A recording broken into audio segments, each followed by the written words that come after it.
오늘 우리에게 주신 하나님의 말씀은 누가복음 1장 26절부터 38절까지입니다. 누가복음 1장 26절부터 38절까지 제가 낭독하도록 하겠습니다. 같이 교독하겠습니다. 그 뒤로 6달이 되었을 때에 하나님께서 천사 가브리엘을 갈릴리 지방의 나사렛 동네로 보내시어 다윗의 가문에 속한 요셉이라는 남자와 약혼한 처녀에게 가게 하셨다. 그 처녀의 이름은 마리아였다. 천사가 안으로 들어가서 마리아에게 말하였다. 기뻐하여라, 은혜를 입은 자야, 주님께서 그대와 함께 하신다. 마리아는 이 말을 듣고 몹시 놀라 도대체 그 인사말은 무슨 뜻일까 하고 궁금히 여겼다. 천사가 마리아에게 말하였다. 두려워하지 말아라, 마리아야, 그대는 하나님의 은혜를 입었다. 보아라, 그대가 잉태하여 아들을 낳을 터니 그의 이름을 예수라고 하여라. 그는 위대하게 되고 더없이 높으신 분의 아들이라고 불릴 것이다. 주 하나님께서 그에게 그의 조상 다윗의 왕위를 주실 것이다.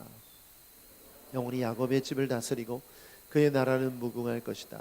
마리아가 천사에게 말하였다. 나는 남자를 알지 못하는데 어떻게 이런 일이 있겠습니까? 천사가 마리아에게 말하였다. 성령이 그대에게 임하시고 더없이 높으신 분의 능력이 그대를 감싸줄 것이다. 그러므로 태어날 아기는 거룩한 분이요 하나님의 아들이라고 불릴 것이다. 보아라, 그대의 친척 엘리사벳도 늙어서 임신하였다. 임신하지 못하는 여자라 불리던 그가 임신한 지 벌써 6달이 되었다. 하나님께는 불가능한 일이 없다. 같이 읽겠습니다. 마리아가 말하였다. 보십시오, 나는 주님의 여종입니다. 당신의 말씀대로 나에게 이루어지기를 바랍니다. 천사는 마리아에게서 떠나갔다. 아멘. 벌써 11월입니다. 연말이 되면 많은 일들이 진행되죠. 특별히 송년회, 옛날에는 막년회라고 불리던 그런 모임도 많고 또 다양한 이벤트들이 있습니다. 그 중에 TV 프로그램을 보면 많이 하는 것들이 연말 시상식이죠. 방송에서 1년 동안 활약했던 사람들에게 상을 주고 축하하는 자리입니다. 제가 예전에 봤던 시상식 중에 아주 기억에 남는 시상식이 있었어요. 청룡영화제에 나무주연상을 탔던 황정민이라는 배우가 시상식을 할 때 했던 수상소감이 기억에 남아요. 2005년도 11월 29일 날 제26회 청룡영화상 시상식에서 그때 당시 너는 내 운명이라는 영화로 나무주연상을 받은 황정민 씨가 이렇게 수상소감을 발표했습니다. 제가 한번 읽어볼게요. 나에게도 이런 좋은 상이 오는군요. 항상 마음속에서 생각하고 겉으로 표현하지 못했는데 하나님께 제일 감사드립니다. 사람들에게 일개 배우 나부랭이라고 나를 소개합니다. 60명의 스태프들이 차려놓은 밥상에서 나는 그저 맛있게 먹기만 하면 되기 때문입니다. 나만 스포트라이트를 받아 죄송합니다. 트로피의 여자 발가락 몇 개만 떼어가도 좋을 것 같습니다. 여러분 기억나세요? 이 수상소감 때문에 굉장히 많은 시간 동안 회자가 됐었죠. 여러분, 이 황정민이라는 배우가 나무주연상을 타면서 이런 말을 했어요. 자신은 그저 스태프들이 차려놓은 밥상에 숟가락을 얹었을 뿐이다. 그걸 맛있게 먹었을 뿐이다. 무엇을 뜻할까요? 한 사람의 주연이 빛나기 위해서 수많은 조연들과 수많은 스태프들이 고생했다는 것을 의미하죠. 이것은 무엇을 뜻하냐면 주연은 혼자 주연이 될 수 없다는 것입니다. 혼자 주인공이 될 수 없다는 것이죠. 반드시 조연들이 필요합니다. 이제 성탄의 계절이죠. 12월은 성탄의 계절입니다. 그래서 12월에 우리 찬양팀은 성탄의 찬양을 많이 불렀으면 좋겠어요. 그리고 여러분 음악을 들을 때도 캐롤을 많이 들었으면 좋겠어요. 왜 그렇습니까? 성탄의 주인공은 바로 예수님이 때문에 그렇습니다. 예수님이 성탄의 주인공인 줄 믿습니다. 그렇다면 우리는 뭘까요? 바로 예수님의 그 주인공이라면, 예수님이 주인공이라면 우리는 조연들이죠. 이 조연들은 예수님을 빛나게 하는 조연들입니다. 이제 12월 한 달 동안 주일 설교 말씀과 25일 성탄 축하 예배 때 바로 이 주제를 가지고 설교하려고 합니다. 예수님을 빛나게 했던 수많은 조연들, 특히 예수님의 탄생의 이야기 가운데 나타났던 이 조연들의 삶을 통해서 우리의 삶을 돌아보는 여러분 되길 축복합니다. 그래서 오늘 첫 번째 메시지인 것입니다. 같이 한번 읽어보죠. 첫 번째 메시지 시작. 우리는 모두 조연입니다. 우리는 모두 조연입니다. 26절부터 27절까지 읽어보죠. 함께 읽겠습니다. 시작. 그 뒤로 6달이 되었을 때에 하나님께서 천사 가브리엘을 갈릴리 지방의 나사렛 동네로 보내시어 다윗의 가문에 속한 요셉이라는 남자와 약혼한 처녀에게 가게 하셨다. 그 처녀의 이름은 마리아였다. 여러분, 첫 번째 조연 마리아입니다. 이 마리아가 어떤 인물이었는지 오늘 이 두 구절을 통해서 알게 됩니다. 단서는 두 가지가 있습니다. 첫 번째는 나사렛이라는 동네에 살았다는 겁니다. 여러분, 나사렛이 혹시 어딘지 아세요? 이스라엘 지방의 북쪽 지방이고 갈릴리 호수 근처에 있는 작은 마을입니다. 아주 작은 마을이에요. 제가 성지 순례할 때 방문했었는데 나사렛은 정말 시골 중에 시골이에요. 시골 중에 시골. 근데 그 시골에 있는 마리아라는 여인이 예수님을 탄생하는, 예수님을 잉태하는 첫 번째 조연으로 발탁이 되게 됩니다. 그런데 이 마리아의 나이가 몇 살이었는지 혹시 아세요? 유대인들은요, 약 만 14세, 13세가 되면 성인식을 했다고 합니다. 이 성인식을 기준으로 해서 만 13세 이전에는 소녀라고 불렀어요. 그런데 만 13세에 성인식을 치르면 처녀라고 불렀습니다. 그리고 성인식 이후에 사람을 여인이라고 불렀어요. 그러면 마리아가 예수님을 잉태하게 된 나이가 몇 살입니까? 그렇죠. 만 13살 혹은 14살. 네. 일부 예배 때 깜짝 놀라시는데 많이들 안 놀라시는군요. 알고 계셨나 봐요. 예수님을 잉태할 때 마리아의 나이가 만 13세, 14세였다는 것 굉장히 중요하죠. 우리가 이렇게 생각할 수 있어요. 정말 예수님, 독생자 하나님의 아들을 잉태하기 위해서는 예루살렘이라는 그 큰 도시에 좋은 학력과 좋은 배경을 가진 사람이어야 되지 않는가. 모습은 너무나 아름다워야 되고 키도 커야 되고 몸도 건강해야 되고 충분히 우리가 생각할 때 조건들을 갖춘 사람이어야만 예수님을 잉태할 수 있는 것이 아닌가. 우리가 이런 생각을 하기 쉽습니다.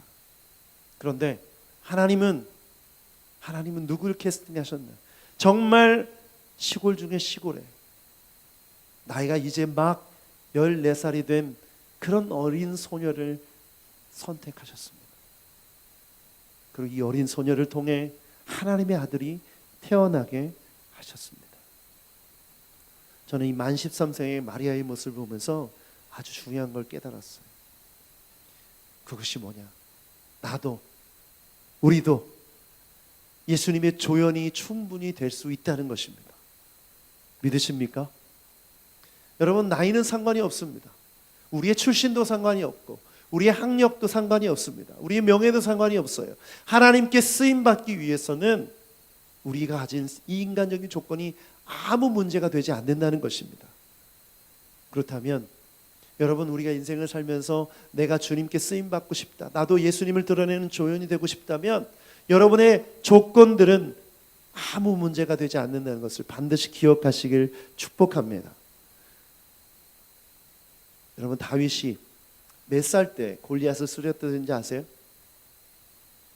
다윗이 골리앗을 쓰러뜨렸을 때 나이가 만 14세라고 합니다. 이스라엘에서 징병을 할 때, 군인으로 징병할 때 나이가 만 20세가 기준이었어요. 20세 이상이 되어야만 군인으로 징병이 되었어요. 그런데 다윗을 한번 생각해 보시죠. 다윗이 사울이 자기가 가지고 있던 그런 갑옷을 줬는데 몸에 맞았습니까? 안 맞았습니까? 잘 안 맞았죠. 그가 체구가 작아서 안 맞았던 게 아니라 나이가 어렸기 때문에 안 맞았던 거예요. 그러면 중학교 1학년의 나이에 그 물맷돌을 휘두르면서 나아가 골리앗을 쓰러뜨린 것입니다. 여러분, 우리가 하나님 앞에 쓰임받기 위해 하나님의 조연으로 발탁되기 위해서 나이가 문제가 되지 않습니다. 모세는 몇 살 때 하나님께 쓰임받았죠? 80세의 나이. 갈렙은 몇 살 때? 85세의 나이. 아브라함은 100세 때 이삭을 낳게 됩니다. 나이가 많건 적건 아무 문제가 되지 않아요.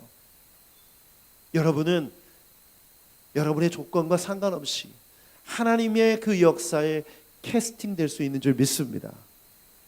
그래서 여러분 모두가 주인공이신 예수님을 드러낸 멋있는 조연이 되길 축복합니다. 고린도전서 1장 26절부터 27절까지 같이 한번 읽어보죠. 시작. 형제자매 여러분, 여러분의 부르심을 받을 때에 그 처지가 어떠하였는지를 생각하여 보십시오. 육신의 기준으로 보아서 지혜 있는 사람이 많지 않고 권력 있는 사람이 많지 않고 가문이 훌륭한 사람이 많지 않았습니다.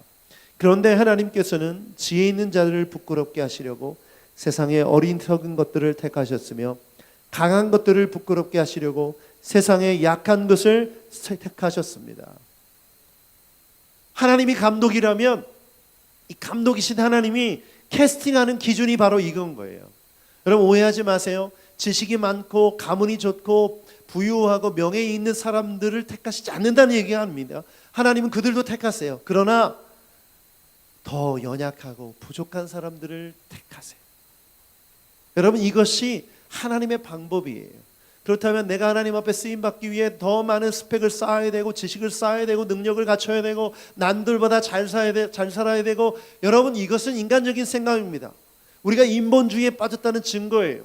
우리가 알고 있는 인간적인 경험과 판단 기준은 하나님이 캐스팅할 때 조건이 되지 않는 줄 믿습니다. 다윗이 왜 기름 부음을 받았죠?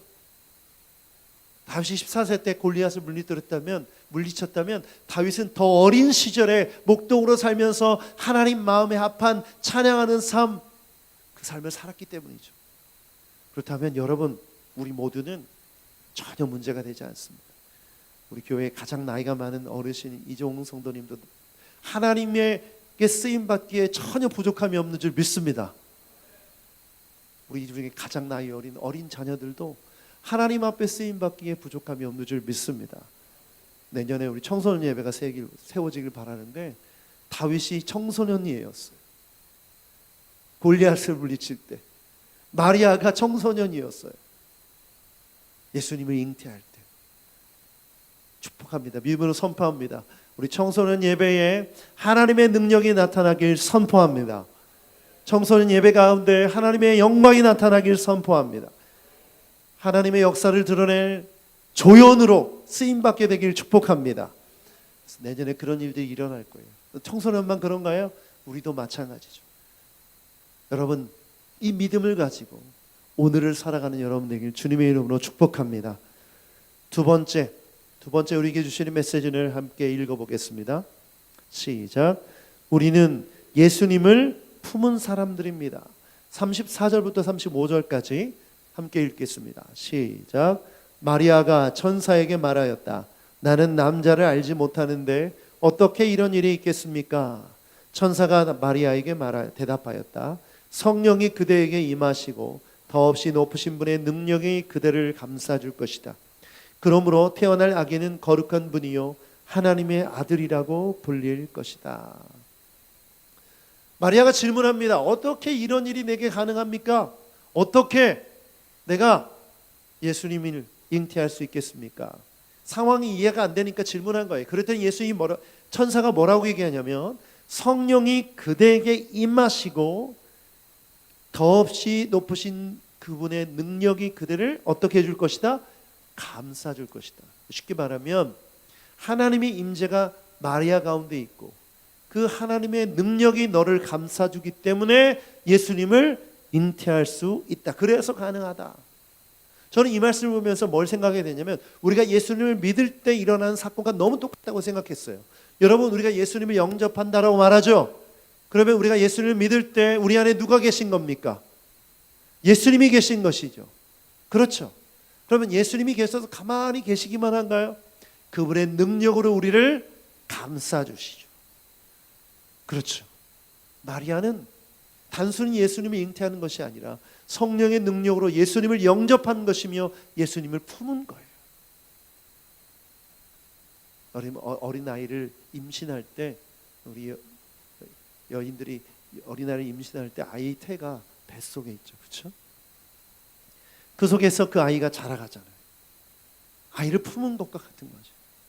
그런데 그 아이를 품게 되면 어떻게 살게 됩니까? 그 아이 중심으로 살게 되죠. 아이가 제일 중요하죠. 그렇죠? 우리 지금 임신한 분들도 계신데 이 아이가 너무나 소중하고 귀해요. 왜냐하면 생명이니까. 하나님이 주신 생명이니까. 그래서 이 아이 중심으로 살게 됩니다.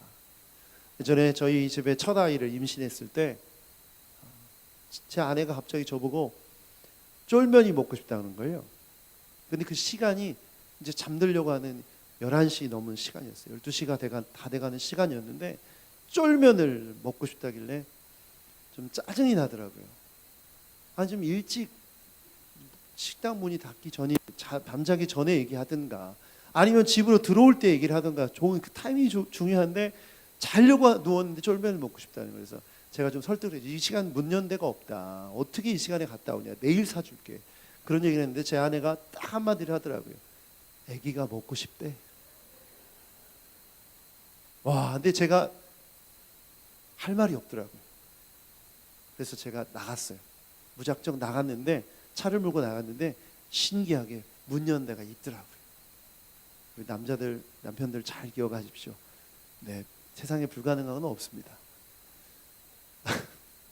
나가봤더니 이 분식을 파는 집인데 24시간 하는 김밥 천국이라는 집이 있더라고요. 거기 가서 쫄면을 사와서 임산부들의 특징이 뭐 한 젓가락 먹고 남긴다는 게 특징이죠. 나머지는 제가 다 먹었습니다. 그런 생각이 들었어요. 아, 그렇구나. 아이가 생기면 이 부모들은 이 아이 중심으로 움직이는 거예요. 시간도 상관이 없어요. 이 아이를 위해서라면 헌신하고 노력하고 불편하고 힘든 것도 다 감수하죠. 여러분, 이게 굉장히 중요한 원리입니다. 그렇다면 마리아가 예수님을 잉태했다는 것을 뭘 뜻합니까? 이제 예수님 중심으로 산다는 것을 의미해요. 그런데 성경은 천사를 통해서 이렇게 말해요. 성령이 네 안에 계시고 성령이 너를 감싸주기 때문에 예수님을 품고 살 수 있다라는 거예요. 불가능한 일이 없다. 그렇다면 우리 안에 성령이 계시고 예수님이 계시다면 우리도 예수님을 품은 사람들인 줄 믿습니다. 그러면 그분이 원하는 대로 그분이 이끄신 대로 나아가는 것이 우리가 할 일이죠.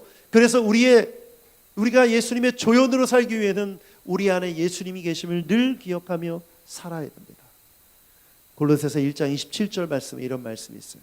시작. 하나님께서는 이방 사람 가운데 나타난 이 비밀의 영광이 얼마나 풍성한지를 성도들에게 알리려고 하셨습니다.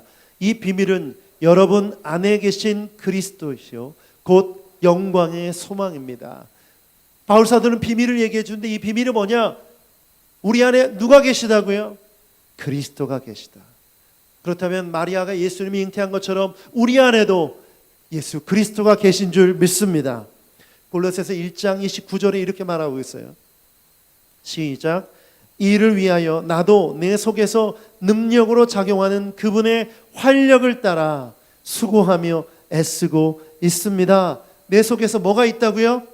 활력이 있다고요. 근데 이 활력은 누가 주신 겁니까? 능력으로 작용하는, 성령의 능력으로 작용하는 활력, 살아있는 힘. 그러므로 예수님을 품은 자들은 이 예수님을 통해서 성령의 능력을 통해서 활력이 있는 줄 믿습니다. 여러분, 그래서 눈 크게 뜨고 힘을 내십시오. 성령이 여러분을 도와주실 줄 믿습니다. 그러면 우리는 멋지게 조연의 역할을 감당할 수가 있어요. 예전에 아주 유행했던 유명한 천국의 계단이라는 드라마가 있습니다. 제가 찾아보니까 2003년도 12월에 방영을 시작해서 2004년도 2월에 끝났는데 마지막 종영할 때 마지막 회가 시청률이 경이로워요. 시청률이 42.4%입니다. 시청률이 42.4%. 별로 놀라시지도 않는데 조금 제가 놀라는 듯한 표정을 좀 같이 놀래주세요. 정말 많은 사람들이 봤다는 거죠. 10명 중에 4명 이상이 봤다는 거예요. 근데 이 드라마를 만든 이장수 감독님이 예수님을 믿게 됐어요. 신앙을 갖게 된 뒤에 신앙생활을 열심히 하셨는데 저희 목회자, 제가 전에 있었던 교회에서 목회자들을 대상으로 세미나를 한 적이 있어요. 특강을. 근데 이분이 드라마를 만들 때 많은 사람들이 볼 수 있는 시청률을 높이는 비결을 하나 설명해 주더라고요. 그 비결이 뭐냐? 이분이 이렇게 말하더라고요. 그 비결은 간단합니다. 이러는 거예요. 모든 장면과 모든 대사와 모든 드라마의 내용이 주인공에 집중되어 있으면 된다는 거예요. 화면에 조연들만 나와도 조연들의 대화의 내용이 주인공 얘기면 괜찮다는 거예요. 아무도 안 나와서 그냥 화면을 보여줘도 이 화면이 주인공에 관련된 내용이면 다 괜찮다는 거예요. 다 주인공을 말하게 하면 결국 이 드라마의 인기가 올라간다는 거죠. 제가 그 얘기가 갑자기 생각나더라고요. 아, 그렇구나. 여러분, 우리 인생의 주인공이 누구십니까? 예수님이죠. 그러면 예수님을 말하고 예수님을 생각하고 예수님을 나타내는 삶, 이 삶이 조연된 우리의 삶이죠. 그러면 우리가 열심히 이렇게 살면 살수록 시청률은 올라가는 거예요. 많은 사람들에게 복음이 전해지고 하나님의 은혜가 전해지는 줄 믿습니다. 굉장히 중요한 거죠. 그러면 우리가 이 조연의 역할을 잘해야만 하는 거예요. 이미 시나리오는 쓰여져 있어요. 이미 성경을 통해서 이 시나리오는 정해져 있어요. 그렇죠? 그러면 우리가 이 시나리오를 통해서 날마다 이 대본을 숙지하고 감독이신 하나님의 명령에 따라 큐사인을 받으며 열심히 예수님을 말하고 주인공을 말하고 살아간다면 이 세상 가운데 복음이 땅끝까지 전해지게 되는 줄 믿습니다. 얼마나 감사해요. 저는 바로 하나님의 조연으로 예수님의 조연으로 선택받은 것이 너무나 감사해요. 여러분 모두가 바로 이 조연으로 선택된 캐스팅된 사람인 줄 믿습니다. 그렇기 때문에 이제부터는 이 주연이신 예수님을 마음에 품어야 돼요. 그리고 생각하고 말하고 행동해야 되는 것이죠. 이렇게 하는 것이 복음을 전하는 것입니다. 저는 우리가 예수님을 품고 나아갈 때 아주 훌륭한 조연으로 쓰임받게 될 줄 믿습니다. 하나님의 능력으로 그 일을 감당하게 될 줄 믿습니다. 세 번째 메시지는 같이 한번 읽어보겠습니다. 시작. 우리가 할 일은 순종입니다. 36절부터 38절까지 한번 읽어보겠습니다. 36절부터 시작. 보아라, 그대의 친척 엘리사벳도 늙어서 임신하였다. 임신하지 못하는 여자라 불리던 그가 임신한 지 벌써 6달이 되었다. 하나님께는 불가능한 일이 없다. 마리아가 말하였다. 보십시오, 나는 주님의 여종입니다. 당신의 말씀대로 나에게 이루어지기를 바랍니다. 천사는 마리아에게서 떠났다. 오늘 본문을 읽어봤는데 엘리사벳이라는 사람이 등장합니다. 엘리사벳은 누구의 어머니죠? 네, 세례 요한의 어머니예요.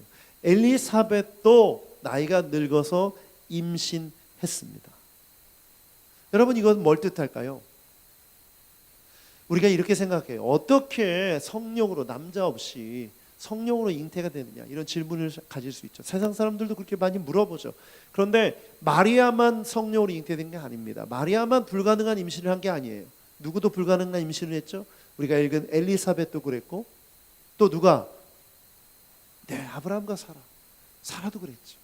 100세의 나이, 이제 태가 완전히 끊어진, 아이를 임신할 수 없는 불가능한 상황인데 임신을 했어요. 이것은 무엇을 뜻합니까? 하나님의 역사임을 뜻하죠. 그런데 하나님의 역사를 우리가 이루기 위해서는 반드시 순종해야 됩니다. 마리아가 천사로부터 이 얘기를 들었을 때 감정이 어땠을까요? 와, 감사하다. 내가 임신을 할 수 있다니 놀랍다. 이런 반응이었을까요? 제가 볼 땐 두려움이라고 생각해요. 왜냐하면 율법에 의하면 이 정혼한 여자가 임신을 하게 될 경우에 돌에 맞아 죽게 됩니다. 이스라엘 결혼 제도가 특이한데 이 성인식을 마친 처녀는 정혼을 할 수가 있었어요. 우리나라 결혼 제도에 옛날에 약혼 제도가 있었죠. 약혼을 한 다음에 1년 뒤에 결혼하지 않습니까? 이 비슷한 제도가 있었어요. 정혼을 한 다음에, 약혼을 한 다음에 1년 동안 정혼 관계를 유지하다가 1년 후에 결혼을 하는데, 사람들의 인식 속에는, 또 법적으로는 약혼을 그 한 순간부터 부부라고 생각했어요. 물론 같이 살지는 않지만. 그런데 이 약혼한 사람이 아이를 가졌다? 이거는 남편을 비롯해서 이 여인도 돌에 맞아 죽을 수밖에 없는 상황이 된 거죠. 그런데도 불구하고 마리아는 믿음의 고백을 하게 됩니다. 그런데 이 믿음을 고백을 하기 전에 천사가 해준 말이 굉장히 중요해요. 이 말씀을 읽어보도록 하죠. 37절 아주 중요한 문장입니다. 시작. 하나님께는 불가능한 일이 없다. 한 번 더 시작. 하나님께는 불가능한 일이 없다. 이 말씀을 듣고 나서 마리아가 주의 뜻대로 이루어지이다 라고 얘기합니다. 그러니까 이 말씀이 정말 중요하죠. 이 말씀을 묵상하는데 제가 NIV 성경을 보는데 정말 놀랍게 인사이트를 주는, 영감을 주는 번역을 했더라고요. 한번 읽어보죠. 영어로 읽어보지 않겠습니다. 제가 이 NIV 성경을 직역하니까 이렇게 돼요. 하나님께로부터 나온 말씀은 절대 실패하지 않는다. 아멘. 천사가 전해준 하나님으로부터 나온 말씀, 마리아를 통해서 하나님의 독생자 예수를 보내시겠다고 하신 그 말씀은 절대 실패하지 않는다. 이 말씀을 듣고 마리아가 주의 뜻대로 이루어지이다 라고 고백합니다. 여러분, 하나님은 우리를 향한 계획이 있으신 줄 믿습니다. 이 계획은 절대 실패하지 않는 줄 믿습니다. 그러므로 우리가 실패하지 않는 계획을 보기 위해서 순종해야 하는 것이죠. 우리가 하나님을 향해 왕이라고 표현하고 주님이라고 표현하는 것은 그분이 그 계획의 주권자라는 것을 뜻합니다. 그렇다면 내가 하나님이 세우신 그 계획 앞에 해야 할 일은 순종밖에 없는 것이죠. 왜냐하면 그 계획은 절대 실패하지 않기 때문에. 여러분, 우리가 자주 계획을 세우죠. 학생들은 공부 계획을 세우고, 청년들은 미래를 준비하면서 어떻게 직장을 갈지 준비하고, 또 어른들은 이 세상에서 안정적인 삶을 살기 위해서 저축도 하고 계획도 세우고 이렇게 이런 식으로 살아갑니다. 그런데 여러분, 우리가 세운 계획의 중심에 뭐가 있습니까? 우리의 지식과 경험이 있죠. 다양한 통로를 통해서 어떻게 계획하는 것이 성공할 확률이 높는가, 이런 생각을 하면서 준비합니다. 그래서 어떻게 보면 실패할 확률을 줄이고 성공할 확률을 따라가는 것이 지혜로운 것이라고 여겨요. 그런데 하나님의 방식은 그렇지 않다는 거예요. 하나님은 인간이 생각하는 그 확률이 없을 때, 그 없을 때 하나님의 가능성으로 인도하시는 분이십니다. 그래서 불가능함이 없는 것이죠. 여러분, 아브라함이 100세 때 이삭을 낳았어요. 그런데 여러분, 조금이라도 젊을 때, 조금이라도 어릴 때 이삭을 낳았으면 얼마나 좋겠냐, 이런 생각을 하게 되죠. 그런데 여러분, 생각해 보십시오. 만약에 그랬다면 아브라함이 정말 믿음의 사람으로 설 수 있었을까요? 조금이라도 가능성이 있었을 때, 이삭을 낳게 되면 이렇게 말할 거예요. 그래도 내가 아이를 가질 수 있는 몸이었기 때문에. 뭘 뜻합니까? 하나님의 가능성을 지워가기 시작합니다. 여러분, 인간의 죄는 이런 겁니다. 내가 잘나서, 내가 잘해서 하나님의 가능성을 지워가는 존재예요. 이것이 죄죠. 그런데 인간의 가능성이 전혀 없을 때 하나님이 이루셨기 때문에 아브라함은 할 말이 없었어요. 왜? 내가 한 게 아니니까. 지난주에 나왔던 바울의 고백도 마찬가지입니다. 나의 나된 것은 주님의 은혜라. 내가 최선을 다해서 열심히 살긴 했지만 하나님이 하신 것이다. 하나님의 계획이었고 하나님의 가능성이었다고 고백하는 것이죠. 여러분, 이 고백이 여러분 가운데 있기를 축복합니다. 여러분 가운데 있기를 축복합니다.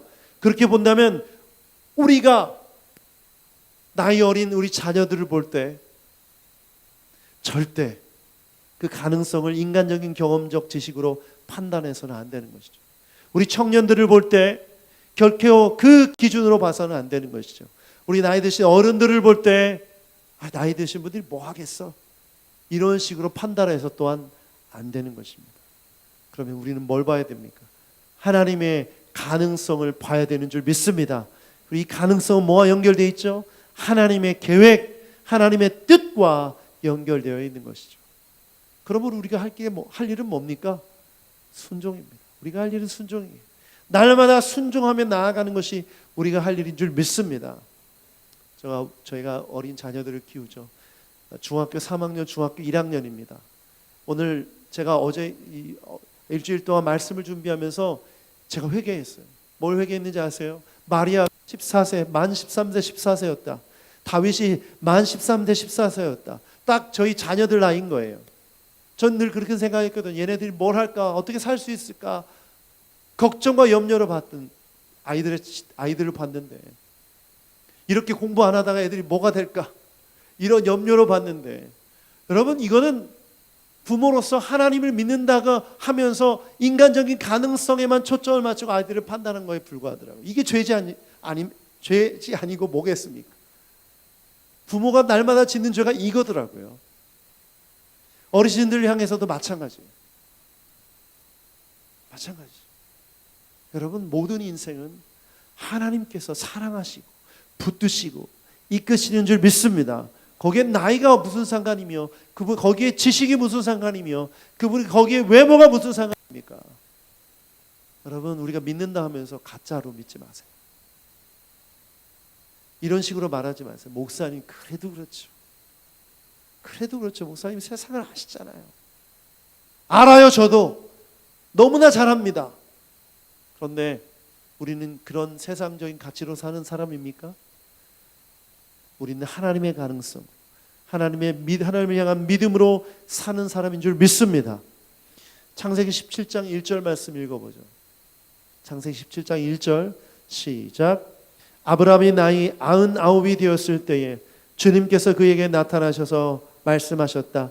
나는 전능한 하나님이다. 나에게 순종하여라. 흠없이 살아라. 나이 99에 못하러 하나님께서 아브라함에게 나타나십니까? 이제 인생 끝난 거 아니에요? 이렇게 편안하게 살다 죽으면 되지 않아요?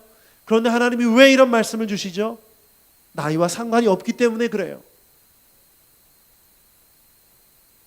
나이 드신 분들 다 아멘 하십시오. 내가 나이 들었다고 생각하면 다 아멘 하세요. 네. 나이는 상관이 없어요. 젊다고 생각하는 청년들 아멘 하십시오. 나를 통해서 하나님이 역사를 이루어주신다. 이 말씀에 아멘 하십시오. 절대 자기 자신을 제한하지 마세요. 하나님은 불가능함이 없는 줄 믿습니다. 하나님의 뜻이면 불가능함이 없는 줄 믿습니다. 그래서 저는 여러분 모두가 상을 받았으면 좋겠어요. 어떤 상? 조연상. 나무조연상, 여우조연상을 다 받았으면 좋겠어요. 누구를 빛나게 함으로? 예수 그리스도를 빛나게 함으로. 그래서 여러분 수상소감을 이렇게 고백했으면 좋겠어요. 하나님께 영광을 돌립니다. 모든 것이 하나님의 은혜입니다. 저는 황정민 씨가 예수님 믿는지 하나님을 믿는지 몰랐어요. 그런데 이 고백이 얼마나 귀합니까? 진심으로 하나님께 감사드립니다. 여러분, 이게 우리가 마지막 날 우리 주님 앞에 서서 할 말 아닙니까? 하나님께 영광 돌립니다. 여러분, 이것이 진짜 빛나는 조연의 삶인 줄 믿습니다. 마리아가 이렇게 고백합니다. 38절 같이 한번 읽고 기도하며 나아가십시다. 38절 시작. 마리아가 말하였다. 보십시오, 나는 주님의 여종입니다. 당신의 말씀대로 나에게 이루어지기를 바랍니다. 천사는 마리아에게서 떠나갔다. 따라합시다. 당신의 말씀대로 나에게 이루어지기를 바랍니다. 당신의 말씀대로 나에게 이루어지기를 바랍니다.